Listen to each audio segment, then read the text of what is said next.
మీదకి 2 పార్టీస్ వెళ్లి కింద వరకు తీసుకొచ్చారు.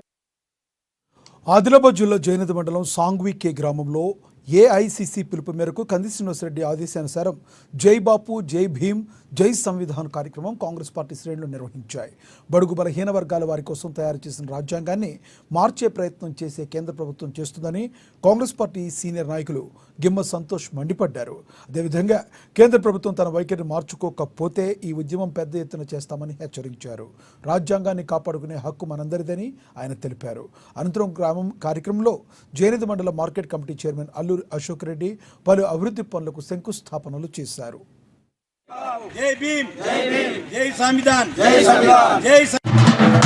ఈరోజు భారతదేశంలో జరుగుతున్నటువంటి పెద్ద కుట్ర భారత రాజ్యాంగాన్ని మార్చాలనే ఉద్దేశంతో ఈరోజు నరేంద్ర మోడీ గారి ప్రభుత్వం చేస్తున్నటువంటి అతిపెద్ద కుట్ర.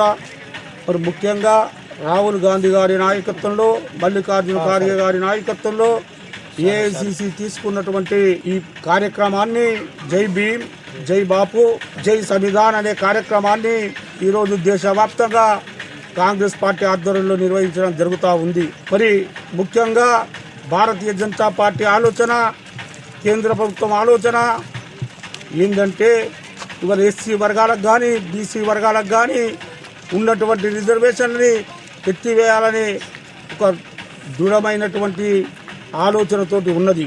దీన్ని వ్యతిరేకించాలనే ఉద్దేశంతో ఈరోజు ఏఐసిసి ఈ నిర్ణయం తీసుకొని దేశవ్యాప్తంగా ప్రజలని చైతన్యవంతం చేయాలనే ఆలోచనతోటి ఇలా కాంగ్రెస్ శ్రేణులందరూ ప్రతి గ్రామంలో, మరి ఆదిలాబాద్ నియోజకవర్గంలో సోదరులు ఎస్సీడీ ప్రోగ్రాంలో భాగంగా ఆదిలాబాద్ పట్టణంలో